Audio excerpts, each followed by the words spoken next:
고요한 아침, 우리 삶의 모든 순간을 주관하시는 하나님 아버지께 찬양을 드립니다. 특별히 하나님의 말씀에 따라 살아가기를 고집하고 사랑의 계명을 지키며 사랑 안에서 걷기를 스스로에게 요구하는 이들을 위해 기도합니다. 그리고 오직 하나님을 향한 믿음 외에는 그 어떤 것도 삶에서 용납하지 않으리라 다짐하는 모든 이들을 축복합니다. 오늘 이 이야기를 듣기에 앞서 잠시 여러분의 손길을 구합니다. 이 말씀이 누군가에게 힘이 되고 빛이 될 수 있다고 믿으신다면 조용히 공유하기를 눌러주십시오. 하나님의 은혜 안에서 이루어지는 여러분의 작은 나눔이 또 다른 영혼에게 큰 위로를 전할 수 있습니다. 구독과 좋아요는 저희가 계속해서 귀한 믿음의 이야기들을 전하는 데 큰 힘이 됩니다. 이 채널을 통해 여러분의 삶에 하나님의 평강과 축복이 가득하기를 소망합니다. 사랑하는 성도 여러분, 오늘 이 자리에 함께한 모든 분들의 삶에 하나님의 놀라운 평안이 함께하기를 기도합니다. 주님께서는 당신의 자녀들에게 늘 말씀하십니다. 모든 것이 잘 될 것이다. 모든 것이 괜찮을 것이다. 할렐루야. 어느 날 아침, 저는 기도 중에 주님의 음성을 들었습니다. 그날 저는 특별한 주제를 생각하고 있지도 않았는데 주님께서 아주 단순하고도 명확하게 말씀하셨습니다. 믿음으로 사는 남녀는 시대의 흐름 때문에 자신의 생활 방식을 바꿀 필요가 없다. 이 말씀이 제 마음에 깊이 새겨졌습니다. 생각해 보십시오. 우리가 진정 믿음으로 살아갈 때 우리는 세상의 변화에 흔들릴 필요가 없습니다.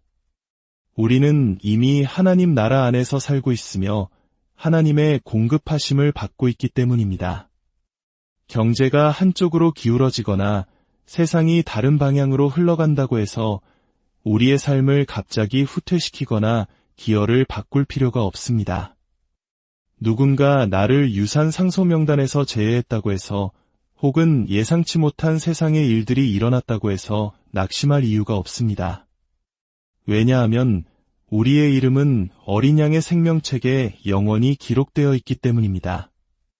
할렐루야. 저는 여전히 그분의 유언, 그분의 뜻 안에 있습니다. 뜻이 하늘에서 이루어진 것 같이 땅에서도 이루어지이다. 이것이 우리의 기도이며 우리는 바로 그 하나님의 뜻 안에서 살아가고 있는 존재입니다. 그러니 하나님께 영광을 돌리며 함께 외칩시다. 아멘. 오늘 우리는 죽음이라는 주제에 대해 새로운 시각을 가져보려 합니다. 많은 그리스도인들이 죽음을 너무 두렵고 경건하게만 대합니다. 누군가 세상을 떠났다는 소식을 들으면 사람들은 목소리를 낮추고 속삭이기 시작합니다. 누가 죽었대. 하지만 여러분, 우리는 모두 언젠가 이 땅을 떠나게 됩니다. 그것은 피할 수 없는 사실입니다. 그러니 오히려 미소 지을 수 있어야 합니다. 그리스도인에게 죽음은 끝이 아닙니다. 왜냐하면 예수님께서 우리를 위해 이미 죽음을 맛보셨기 때문입니다. 사실 죽는다는 단어는 우리 그리스도인의 사전에서 사라져야 할 단어일지도 모릅니다. 세상의 사전은 죽음을 생명의 끝이라고 정의하지만 우리에게는 그것이 틀린 정의입니다.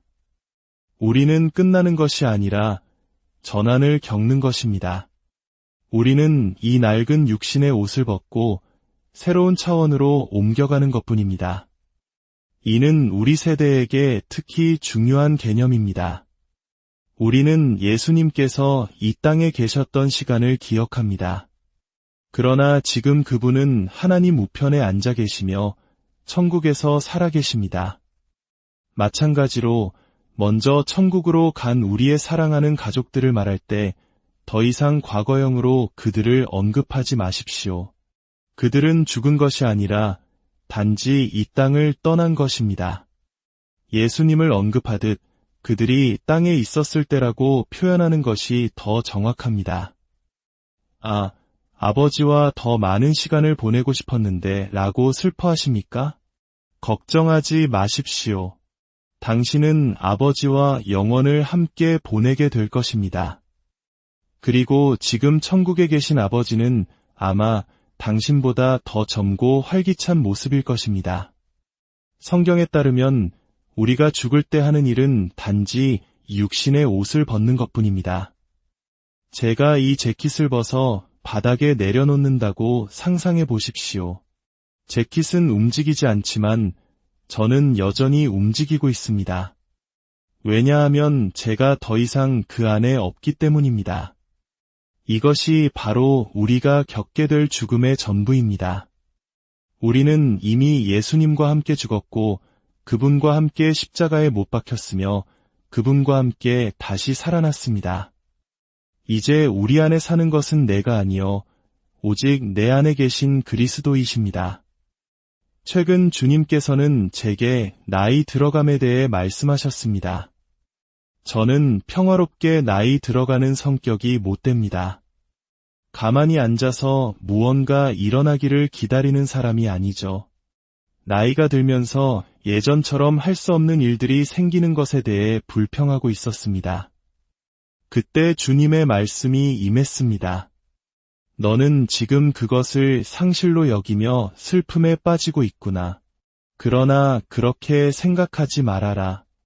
머지않아 너는 이 땅을 떠나 그 어느 때보다 더 생생하게 살아있게 될 것이다. 너의 진정한 건강과 활력은 너의 미래, 바로 천국에 있다. 어떤 어리석은 사람들은 너무 영적인 것에만 치우치면 세상에서 쓸모가 없다고 말합니다. 하지만 이 혼란스러운 세상에 미련을 둘 이유가 무엇입니까? 우리는 이 땅에 속한 자가 아니라 하늘에 속한 자들입니다. 사탄은 자신이 가진 모든 것을 훔친 도둑입니다. 이 땅의 어떤 것도 원래 사탄의 것이 아닙니다. 예수님께서는 그를 영원히 무장해제시키셨습니다. 그리고 우리는 지금 마지막 때에 하나님의 부와 영향력이 사탄의 손에서 하나님의 백성에게로 다시 옮겨지는 위대한 전환을 목격하는 세대가 되는 축복을 받았습니다. 누가복음 4장 18절을 함께 보겠습니다. 예수님께서 말씀하십니다. 주의 성령이 내게 임하셨으니 이는 가난한 자에게 복음을 전하게 하시려고 내게 기름을 부으시고 나를 보내사. 예수님은 기름 부음을 받으셨습니다. 기름을 붓다라는 말은 헬라어로는 크리스토스, 히브리어로는 메시아와 같은 의미로 덮어 바르다 또는 스며들게 하다는 뜻입니다. 예수님께서 말씀하신 기름 부음은 바로 성령의 기름 부으심입니다. 이 기름 부음으로 예수님은 가난한 자에게 복음을 전하고 마음이 상한 자를 고치고 포로된 자에게 자유를, 눈먼 자에게 다시 보게 함을 전파하셨습니다. 요한복음 14장 10절과 12절에서 예수님은 더 놀라운 말씀을 하십니다. 내가 아버지 안에 거하고 아버지는 내 안에 계신 것을 내가 믿지 아니하느냐? 내가 너희에게 이르는 말은 스스로 하는 것이 아니라 아버지께서 내 안에 계셔서 그의 일을 하시는 것이라. 나를 믿는 자는 내가 하는 일을 그도 할 것이요 또한 그보다 큰 일도 하리니 이는 내가 아버지께로 감이라. 예수님은 하나님의 아들이라는 권위로 사역하지 않으셨습니다. 그분은 성령으로 기름 부음 받은 한 인간으로서 사역하셨습니다. 왜냐하면 믿음으로 하나님께 순종하는 다른 모든 사람들도 동일한 성령과 동일한 기름 부음 안에서 그분의 이름으로 동일한 일을 할 수 있도록 길을 여시기 위함이었습니다.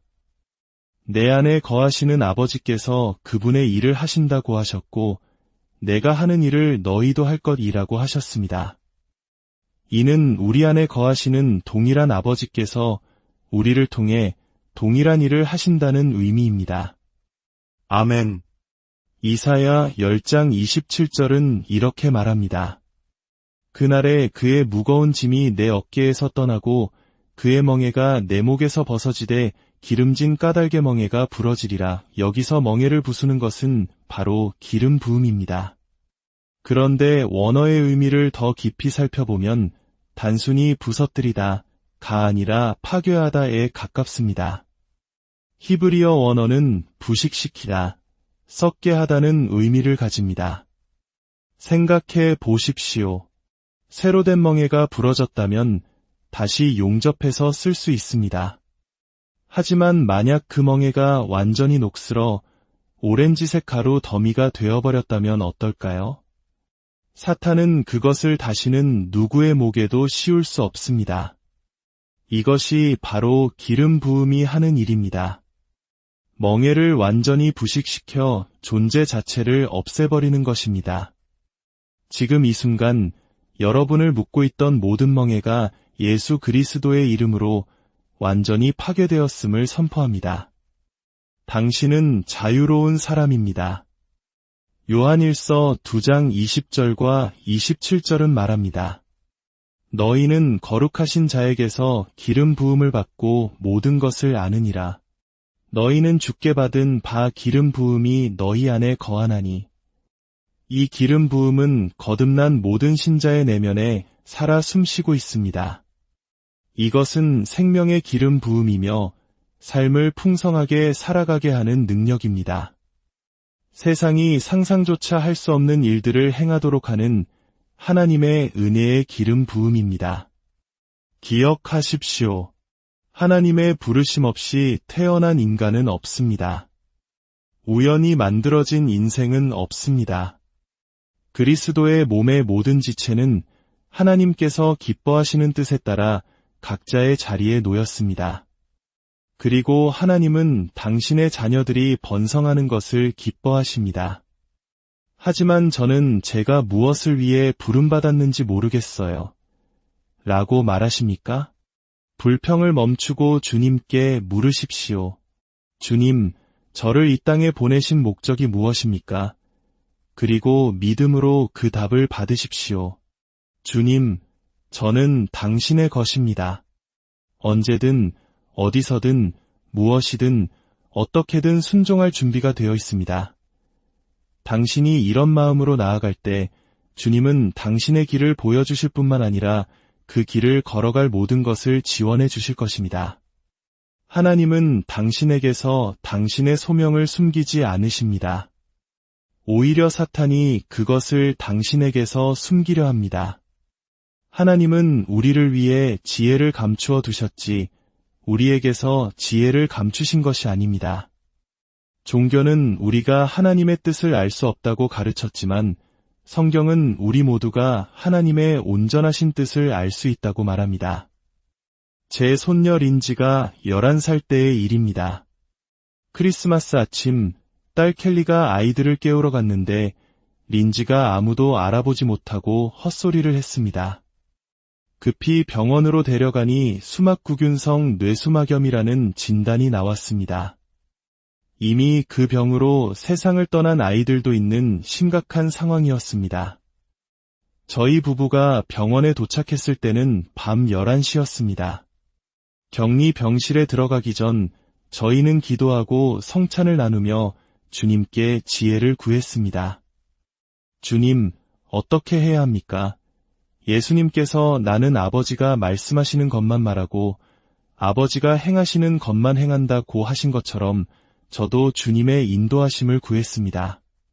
병실에 들어섰을 때 주님께서 제게 지시하셨습니다. 내 손가락을 아이의 가슴뼈 위에 얹고 그 아이 안에 있는 기름 부음에게 말하여라. 저는 이전에 한 번도 이런 지시를 받아본 적이 없었습니다. 주님은 손 전체를 얹으라고 하지 않으시고 단지 손가락을 대라고 하셨습니다. 저는 그 이유를 묻지 않고 순종했습니다. 저는 린지의 침대로 다가가 주님이 주시는 말씀을 한 단어 한 단어 천천히 선포했습니다. 린지야, 나는 내 위에 그리고 내 안에 있는 기름 부음에게 명한다. 일어날지어다. 그 순간 린지가 이를 악물더니 있는 힘껏 소리쳤습니다. 할아버지, 저 예수님의 이름으로 치유받았어요. 그 순간부터 아이는 완벽하게 건강해졌습니다. 할렐루야. 그 후 청력에 약간의 후유증이 남았지만 11살짜리 린지는 믿음으로 행동했습니다. 사람들이 전화하면 잘 들리는 귀가 아닌 문제가 있던 귀에 수화기를 대며 말했습니다. 저는 사탄이 저에게서 훔쳐가려 했던 귀로 듣고 있어요. 그렇게 믿음으로 계속 행동했을 때 아이의 청력은 완전히 회복되었습니다. 주님께서는 그 기름 부음에게 말하라고 하셨습니다. 이것이 바로 우리 안에 있는 능력입니다. 우리 각자에게는 하나님께서 주신 고유한 은혜가 있습니다. 어떤 사람에게는 어떤 일이 유독 쉽게 느껴질 수 있습니다. 그것은 단지 재능이 아니라 하나님의 은혜입니다. 우리가 그 은혜에 대해 하나님께 영광과 감사를 돌릴 때 더 많은 영역에서 더 깊은 차원의 은혜가 나타나기 시작합니다. 사도 바울은 빌립보 교회 성도들에게 이렇게 편지했습니다. 너희가 내 괴로움과 복음을 변호함과 확증함에 모두 나와 함께 은혜에 참여한 자가 됨이라. 빌립보 교회 성도들은 바울의 사도적 부르심에 동역함으로써 그의 은혜, 즉 그의 기름 부음에 참여하는 자들이 되었습니다. 바울과 실라가 빌립보 감옥에 갇혔을 때를 기억하십니까? 한밤중에 그들이 찬양하고 기도하자 지진이 일어나 옥문이 모두 열렸습니다. 그 감옥을 뒤흔든 능력은 하늘에서 내려온 것이 아니라 바울과 실라 안에 있던 성령의 기름 부음에서 나온 것입니다. 그곳에 있던 죄수들은 모두 그 강력한 임재 앞에 압도되어 아무도 도망가지 못했습니다. 그리고 그날 밤 간수와 그의 가족, 그리고 그곳에 있던 죄수들이 바로 빌립보 교회의 첫 성도들이 되었습니다. 그들은 바울의 괴로움 가운데 나타난 그 강력한 기름 부음을 직접 체험한 증인들이었습니다. 이것이 동역의 신비입니다. 제가 다른 사역자와 동역할 때 저의 기름 부음과 그의 기름 부음이 합쳐져 이전에는 존재하지 않았던 새로운 차원의 능력이 창조됩니다. 34년 동안 저의 사역을 통해 교도소 수감자 3,000명과 연결되었지만 교도소 사역에 특별한 부르심이 있는 마이크 바버 목사님과 동역하기 시작하자 2년도 채 안 되어 10만 명 이상과 연결되었습니다. 우리의 믿음과 부르심이 연합될 때 하나님은 우리가 이전에는 상상도 못했던 계획들을 보여주시고 길을 여십니다. 빌립보서 4장 19절에서 바울은 동역자들에게 이렇게 선포합니다. 나의 하나님이 그리스도 예수 안에서 영광 가운데 그 풍성한 대로 너희 모든 쓸 것을 채우시리라. 여기서 바울은 너희의 하나님이나 그냥 하나님이라고 하지 않고 나의 하나님이라고 말합니다. 이는 너희는 나의 은혜와 기름 부음에 참여한 자들이니 나의 부르심을 책임지시는 나의 하나님께서 나의 사역에 공급하시듯 너희의 모든 필요도 채우실 것이다. 라는 강력한 선포입니다.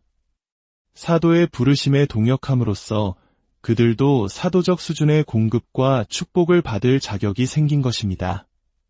사랑하는 여러분, 우리 각자의 삶은 하나님의 은혜로 가득 차야 합니다. 우리 안에 있는 살아가는 기름 부음 때문에 우리에게는 어려운 일이란 없습니다. 설령 어려운 일이 닥쳐도 그에 맞서 일어설 기름 부음이 우리 안에 있기 때문입니다. 당신을 멋져 보이게 만드는 것은 당신 자신이 아니라 당신과 함께 하시는 하나님의 은혜입니다. 빌립보서 2장 13절은 너희 안에서 행하시는 이는 하나님이시니 자기의 기쁘신 뜻을 위하여 너희에게 소원을 두고 행하게 하시나니라고 말씀합니다. 그리고 4장 13절은 내게 능력 주시는 자 안에서 내가 모든 것을 할 수 있느니라 라고 선포합니다. 이 두 구절을 합쳐보십시오. 하나님께서 내 안에서 그분의 기쁘신 뜻을 위해 소원을 두고 행하시기 때문에 나는 그분의 기름 부으심을 통해 모든 것을 할 수 있다. 이것이 바로 우리 삶의 원동력입니다. 당신 안에 누가 계시는지, 그것이 무엇인지 진정으로 깨달으십시오. 당신의 호흡보다 더 가까이 바로 당신 안에 위대한 하나님이 살아계십니다. 두려움은 설 자리가 없습니다. 그분은 당신을 사랑하시고 당신에게 은혜를 베푸셨습니다. 당신은 아브라함의 자손이며 그리스도와 함께한 상속자입니다. 당신은 단 한 번의 기도로 수십억 달러의 부를 움직일 수 있는 존재입니다. 인생은 좋은 것입니다. 이제 우리 모두 일어서서 주님께 찬양과 경배를 드립시다. 당신 안에 계신 이가 세상에 있는 자보다 크십니다. 예수님 안에 거하시던 아버지께서 그 일을 행하셨듯 우리 안에 거하시는 동일한 아버지께서 우리를 통해 그분의 일을 행하실 것입니다. 예수님을 죽은 자 가운데서 살리신 영이 너희 안에 거하시면 그분께서 너희 죽을 몸도 살리실 것입니다. 이것이 우리 안에 있는 부활의 능력입니다. 하나님 아버지, 감사합니다. 주님께서 행하신 그 위대한 일들을 우리 또한 동일한 능력으로 행하게 될 것을 믿습니다. 동일하신 아버지께서 우리 안에 살아계심을 찬양합니다. 할렐루야. 이 말씀을 듣는 모든 이들의 삶 위에, 가정 위에, 그리고 하는 모든 일 위에 하나님의 놀라운 은혜와 평강, 그리고 축복이 넘쳐나기를 우리 주 예수 그리스도의 이름으로 기도합니다.